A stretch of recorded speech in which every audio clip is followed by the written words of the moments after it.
here we go. Back again. Alright. And today I wanted to touch on this PCR test. These wonderful tests that they use to tell people that they've got COVID, right? Or not got COVID even, is probably more like it. The tests, as we have touched on before, they are an absolute comedy roadshow, and a few subscribers asked if I could touch on the guy behind the PCR test, and yeah, we will touch on him and a few things that he said today. And this picture here is somebody getting tested, as you can see, and there has been incidents where they put this swab so far up someone's nose that they actually leaked fucking brain fluid, right? And it's absolutely crazy considering how contagious and deadly this virus is, where they have to insert this thing practically into your fucking brain, right? And if they put it anywhere near me, I will insert it in somewhere they wouldn't like. Put it that way, right? And yeah, I got this message here, or comment, from Linda. So thank you kindly, Linda. And as you can see, she asked me to touch on this Dr. Mullis, right? So this is the guy that is behind, who invented even the PCR test and died 2 months before Event 201. How fitting, right? Or a coincidence even. And it is Carrie Banks Mullis, and he was an American biochemist, seemingly in recognition of his invention of the polymerase chain reaction technique. He shared the 1993 Nobel Prize in Chemistry with Michael Smith and was awarded the Japanese prize in the same year. And as I have said before, when somebody gets one of these awards, it's usually a bit of a red flag, right, for sure.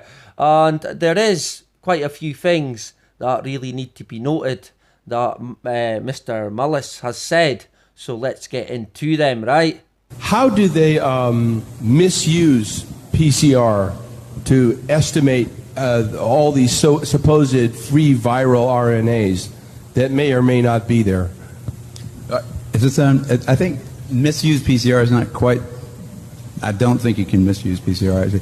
No, the results, the interpretation of it. See, if you can say, if they could find this virus in you at all, and with PCR, if you do it well, you can find almost anything in anybody. It starts making you believe in the sort of Buddhist notion that everything is contained in everything else, right? I mean, because if you can amplify one single molecule up to something that you can really measure, which PCR can do, then there's just very few molecules that you don't have at least one single one of them in your body, okay? So that could be thought of as a misuse of it, just to claim that it's meaningful. It is. No, there's very little of what they call HIV, and what's been brought out here by Phil Pott and Isai already, the measurement for it is not exact at all. It's not as good as our measurement for things like apples. An apple is an apple. You know, you can get something that's kind of like, if you got enough things that look kind of like an apple and you stick them all together, you might think of it as an apple. But and HIV is like that. Those tests are all based on things that are invisible, and the results are inferred in a sense. PCR is separate from that. It's just a process that's used to make a whole lot of something out of something. That's what it is. But it's not. It doesn't tell you that you're sick, and it doesn't tell you that the thing you. So there you have it, straight from the horse's mouth, and that was, of course, in 1993. And basically, as you did see, you can misuse the results of the test if you do it well, because you will indeed find anything in anyone if you do look hard enough. Now, with this being in 1993, it obviously wasn't about coronavirus. It was indeed about HIV, causing AIDS, which we will indeed touch on because Mr. Mullis indeed had a few things to say about that as well. Quite an interesting character, Mr. Mullis, and yeah, as you will see. But this from his sort of biography. It said, this is basically when he came up with the idea, right? In the last 2 years, my long travel holiday has fallen partial victim to an idea I started thinking about several years ago and lately started working on for real. Wow.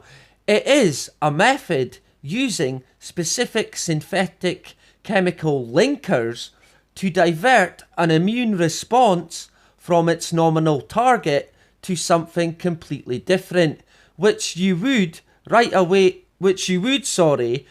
now like to be temporarily immune to. Let's say you just got exposed to a new strain of the flu. You're already immune to alpha-1 free galactosyl galactose bonds. All humans are. Why not divert a fraction of those antibodies to the influenza strain you just picked up? A chemical linker synthesized with an alpha 1.3 gal-gal bond on one end and a DNA aptamer device to bind specifically to the strain of influenza you have on the other end will link anti-alpha gal antibodies to the influenza virus, and presto, you have fooled your immune system into attacking the new virus. Right, now as much as I kind of butchered a lot of that, it all sounds pretty crazy, and to me it sounds like something that you should not be messing with, right? What could be the side effects? What of them to tinkering with people's DNA? What about them, Mr. Mullis? No thoughts for that, right? And of course, Mr. Mullis, he worked for DARPA, right? As you can see, he says in his bio, DARPA officials let me into their offices one time with this idea, and before long I was a practicing immunologist. Wow! So he went into DARPA, and DARPA were like, yeah, here's your immunology badge, well done. You now of course work for us. Now if you work for DARPA, that is indeed a fucking red flag if there ever was one, cause DARPA of course are a government agency, and they are of course not controlled by the American government, because like the politicians, they don't run the show. As we do know, it's the people behind the scene. They run the show and they control branches like DARPA, and we will indeed touch on them again in a bit. But sticking with Mr. Mullis in terms of the HIV situation, Mullis has also drawn controversy from his past association with Peter Duesberg and his skepticism about the evidence for the idea that HIV causes AIDS. Right, so he was a bit of a controversial character by the sounds of it. So what did he have to say about HIV? Well, if HIV has been here all along and it can be passed from mother to child, wouldn't it make sense to test for the antibodies in the mothers of anyone who is positive to HIV, especially if that individual is not showing any signs of the disease? Right. He continues, if an HIV positive woman develops uterine cancer, for example, she is considered to have AIDS. If she is not HIV positive, she simply has uterine cancer. An HIV positive man with tuberculosis has AIDS. If he tests negative, he simply has tuberculosis. If he lives in Kenya or Colombia, where the test for HIV antibodies is too expensive, he is simply presumed to have the antibodies and therefore AIDS, and therefore he can be treated in the World Health Organization's clinic. It's the only medical help available in some places. Now, that I thought was definitely worth noting, and yeah, kind of fitting, given that they are now labelling everything COVID, right? And yeah, the WHO, what a surprise, the only fucking show in town, right? And also, it would seem that Mullis was not fooled by the global warming hoax, right? Mullis is sceptical about the concern over global warming, disagreeing with the scientific consensus that it is caused by humans, you of course. He also disagrees with the idea that CFCs cause ozone depletion. Now, it's been a while since I've heard the term CFCs and ozone depletion. I recall being in primary school, and then I think about primary 5, I would have been about, say 7, 8 year old, and I recall the school, we basically stopped everything we were doing and had to do this new theme, and it was of course global warming, and the conditioning was well and truly underway. But you don't hear CFC anymore. In fact, they don't even call it global warming anymore. As you do know, they now call it climate change, right? So what is it going to be called next, I wonder? And in terms of Mullis, he was indeed a fan of the LSD, or the magic mushrooms, if you like. But of course, yeah, I think he would have been on magic mushrooms or LSD when he came up with the idea for this PCR test. It is a very strange and slightly bizarre test where you can find anything you want to find, because like he did say, and the Buddhas probably are right, everything is basically in us, right, already. So if you make something that can find anything, then yeah, you probably will test positive if you do the test well enough, as he did say. So what really is it all about? We know it's not about a fucking virus, as we have covered, and John Rappaport and Dr. Tom Cowan exposed the virus as a computer assumption. So yeah, again, we are taken back to these stones, the guide stones, and of course the depopulation agenda. Now this is a photo of when the stones got opened, and I was having a look, and I was wondering maybe if one of them there was Larry Spellman Rockefeller, right, in disguise. Who knows, right? He may have been there on the opening day. But of course, yeah, it all stems back to the depopulation agenda and the people behind it, the Rockefellers. Now, a lot of you, I'm sure you have seen this interview. He had done quite a few interviews in regards to the agenda, which was told to him by his good friend at the time, Mr. Rockefeller, right? He let him in on the agenda and the plan, which was and is, of course, to microchip and enslave the fucking world, right? A James Bond baddie, if there ever was one, is the Rockefellers.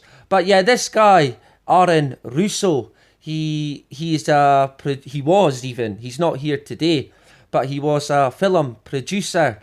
And this interview I really do recommend, if you've not seen it, that you watch it.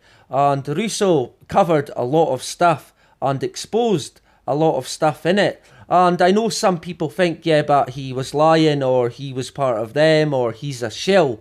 But I buy most of what he said, because as we have seen, what has happened since has proved it basically to be right. And the man wasn't short of money. He did not need money, so it wasn't for money. He wasn't telling tales so he could go to the bank and get his check or his cash, right? He was very rich at the time, and he was also diagnosed with cancer, so most likely knew that his time was up. So I really do think, and judge, I have watched it a few times, and I tend to go by body language, and I reckon he is telling the truth indeed. But in terms of the agenda to chip the fucking world, right, enslave the world, well, if it is true, then the evidence is surely there, right? And the connections are there. Well, they indeed fucking are, right? For sure. But before we touch on the chips or the microchips, this interview, as I did say, I highly recommend it. And he was told before 9/11 that an event would happen, and it would then lead to the war on terror, which would never end, because it's a war that you could never win, right? How can you win a war on terror? And he did also say, he asked Rockefeller how he was going to do it, and Rockefeller said that he would use the media and repetition. And we have seen it. It's happened, right? This guy has not just made this up, because it's actually fucking happened, and we do see it. And he was indeed told by him that the end game was to have everyone enslaved and chipped and complete control. And he did even say that on this chip would be everything: cash, keys, you name it. And that is indeed the way it is heading. That's the future, because of COVID, of course. Another interesting point from his interview is how he sort of awakened. He had this business that got raided, and it was basically a false flag, and they then started extorting money from him. The police, of course, are just like a mafia.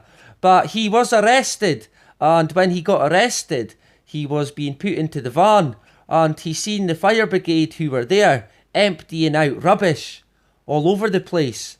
And he was thinking, what the hell? Why are they doing that? But it then came out later in the paper that the place got raided because the hippies had covered the place in rubbish, and it was a fire hazard, which of course he knew was total and utter bullshit, and it was indeed a false flag.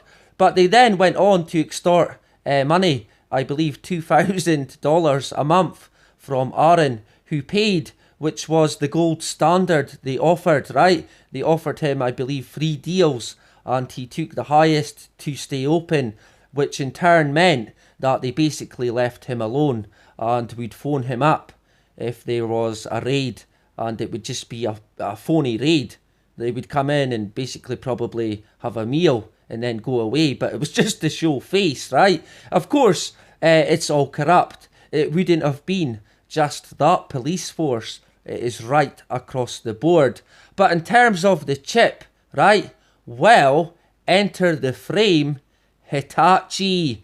Now, Hitachi, I am sure everybody knows about Hitachi. They basically make fucking everything, right? There will be something in your household that is likely Hitachi, and yeah, a very interesting logo. But of course, Hitachi, they have made this microchip, and this is from 2006, and it is the RFID chip, which Aaron Russo was told by Rockefeller was basically the end game. And it's smart dust. In this photo, the chip is next to a grain of salt, right? So it shows you how small these chips are, right? No shit. And Hitachi, similar to these massive companies and like the Rockefellers and Bill Gates, they create these foundations and become what they claim is some sort of saviour. And Hitachi, they are no different. The Hitachi Foundation Partners Launch Initiative to address social problems, and that's from 2014. So yeah, hip hip hooray, Hitachi here to save the day. And the connections between Hitachi, and this is a report from the Rockefeller Foundation, and Hitachi are listed as a global impact accelerator for the Rockefellers, right? And this is a few of the listed products, if you like, that Hitachi makes. And yeah, they seemingly make plants and information. Wow. So yeah, thank God Hitachi are here making all the information. And they do indeed make supercomputers. Now, I wonder if these supercomputers are the ones that are used for the computer modelling. That would indeed make a lot of sense. And I wanted to cover this. Hitachi announces selection of director candidates aimed at strengthening global expansion of digital business. Right, to become a global leader in the social innovation business. Right, so they've got 3 candidates, and would you believe it? It was indeed from the 30th of March 2020, right? But this guy, what is his name? As you can see, number 3, biography of new director. I'm not even going to try and attempt his name. But yeah, in 2014, funnily enough, he was the director of the Rockefeller Foundation. So he works for the Rockefellers. And in 2014, he was the chairman of Microsoft in India. Now, ain't that a coincidence? And like I have said, in terms of Hitachi and the Rockefeller Foundation, they do indeed come hand in hand. And you won't have to look far to find the connections. There is, as you can see, ones from 2014, but there's even ones from up to today, basically. Hitachi, who controls ABB, who I actually worked for on a substation up here in Murray. I believe the substation I worked on is the 2nd largest in Europe. It's basically brand new. But yeah, as you can see, Hitachi were hand in hand with the Rockefeller Foundation, and the Rockefellers committed 1 billion to this project, right?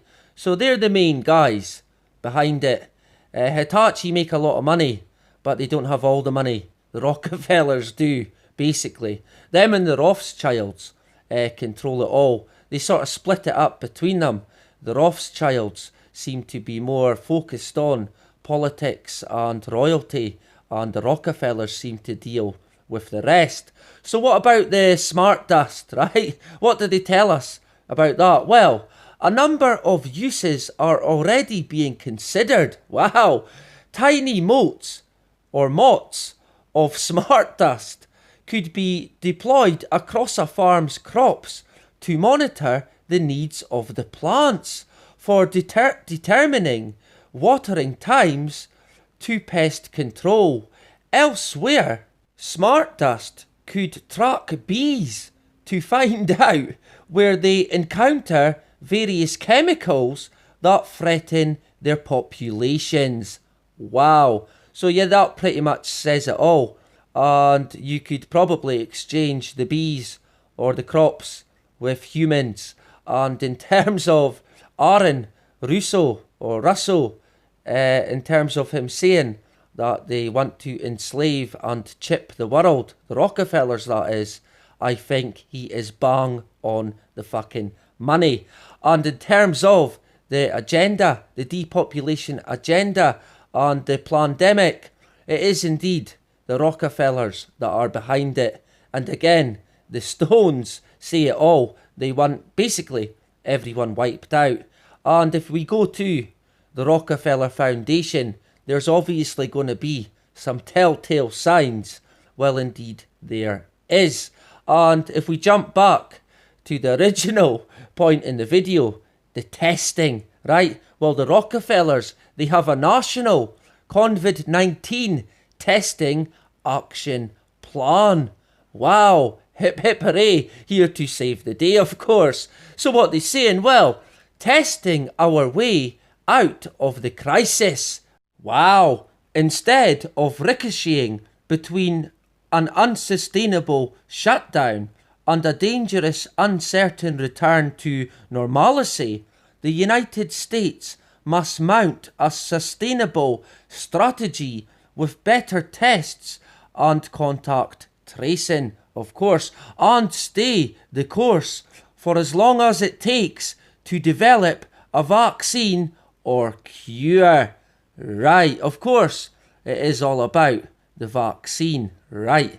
The Rockefeller Foundation exists to meet moments like this. Wow, would you believe it, right? In the past 2 weeks, we have brought together experts and leaders from science, industry, academia, public policy, and government across sectors and political ideologies to create a clear, pragmatic, data-driven, actionable plan to beat back COVID-19 and get Americans back to work more safely. Of course, safely, because it's all for our benefit and for our safety, right? I mean, it's obviously got nothing to do with control, right? Sure. And if you go to, again, the Rockefeller website, the foundation, and they have got this group that they have set up, TSG, Testing Solutions Group, right? What an amazing name. I'm sure they took all day to come up with that name. And they're all about the testing and contact tracing. As you can see, 30 million tests per week and contact tracing needed to safely reopen the economy. So they've got the solution. And as you can see, they say that $350 to $400 billion US economic losses per month. Right, so a wee bit of scare tactics there. They will have to increase the testing so we can reopen the economy, right? Sure. And in terms of the contact tracing, they do also say, whenever possible, incentives should be used to nudge the voluntary use of these apps rather than require them. Right, but watch this space, because it will become a requirement. That is for sure. They will create a system whereby you probably won't even be able to get into stores or certain shops if you do not have the track and trace. And of course, we know where that's heading, and that is, of course, to the health passport and indeed the chip. Right, so the Rockefellers, they do indeed have the plan of action, right? How lucky are we that these Rockefellers have all this money and control all these different things, and they're always there to help us in our times of need. They must be humanity's heroes, right? But of course, they are not humanity's heroes, and they don't help us out of anything. They create the problems, and they are humanity's enemy. That is for sure. And if you wanted more proof that the Rockefellers are behind the plandemic, then how about this? This is a quote from David Rockefeller. Some even believe that we are part of a secret cabal working against the best interests of the United States, characterizing myself and my family as internationalists, conspiring with others around the world to build a global political and economic structure, more integrated one world. If you prefer, if that's what I'm accused of, I plead guilty, and I'm proud of it. David Rockefeller. And this is from the Memories of David Rockefeller, page 405. So once again, what more do people really need? What have people been doing all these years? Because it's the Rockefellers that are behind it all, right? They're the people that we really need to fucking take down. And I got this quote in an article which is called Hyperspace Cafe. And this article, it was great. And it exposed furthermore the connections between Hitachi and the Rockefellers. And also the pink tentacle, right? On July 24th, Hitachi announced the development of a biometric cardless credit payment system. Wow! Called Finger Vein Money, which allows shoppers to pay for purchases using only their fingertips. The company plans to begin field testing the Finger Vein Money in September. Right, and this is well and truly underway now. And Convid will make sure that this happens, because as we do know, money or cash as we know it, it's done now. It is finished. And it's only a matter of time before it's gone, really. Unless, of course, we do stop it. And it also linked Nats Kamoko, who was or is the largest shareholder of Hitachi. And Nats Kamoko is owned by Citibank, which is long known and established Rockefeller entity. Now, ain't that a surprise, right? And it also says, noted as a major owner of Hitachi is Chase Manhattan Bank. Chase is considered a family bank of the Rockefellers. Damn straight. Also, Rockefeller University Library became the first library to use the RFID chip tracking system for its books. Right, so the Rockefeller University kick-started the RFID chip. Now ain't that another massive surprise? And the problem was that these poor librarians had to scan all these barcodes because there's so many books. But they would make it a lot easier if they had this chip, right? RFID chip. So yeah, the Rockefellers, they made it happen and life became easy for the librarian. But of course this is just a ploy to push in the chip. The librarians would have been fine without the chip. And today, at least in my town, the library, it's fucking closed, right? Libraries like cash and many, many other things that we love and know, it's gone. It is fucking finished, right? And we started off with the tests and got to the Rockefellers and the Stones and Aaron Russo. But of course it is all connected. It is all about the depopulation agenda. And the Rockefellers fit the bill 100%, right? I know some people say it's Ted Turner, but no, it's not Ted Turner. He doesn't fit the age. And the man that met R.C. Christian told us that R.C. Christian had passed away and his son phoned him to tell him that. So he had died before 2010, R.C. Christian, and Ted Turner is still with us. So it ain't him, although he may have helped in the erecting of the Stones, because he was a businessman from Georgia and he used R.C. Christian in a book, I believe, which was probably to make money, right? He's not the guy behind the Stones, it's the Rockefellers. Someone also mentioned a documentary that I did watch about, I think it's called Dark Clouds over Elberton or something like that. And it points to another guy, Herbert, who they reckon is behind the Stones. But again, Herbert, he does not match up with the ages, right? He would have been 60 in 1980, whereas the man that met R.C. Christian told us that R.C. Christian was in his early 70s, which Larry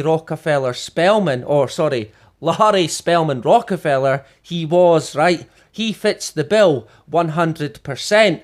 And if today the Ted Turner Foundation or the Herbert, whatever his name is, Foundation was behind the pandemic and the testing, then maybe they would indeed fit the bill. But of course, it is the Rockefeller Foundation that is pushing the majority of it. And of course, Bill Gates, being a Rockefeller, he is pushing the vaccine.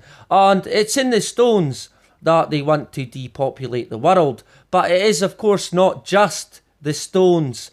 Just go to Sustainable Development Goals and you will see in its full glory Agenda 2030. And yeah, they're going to solve all the crime and poverty, but in doing so, wipe everyone out.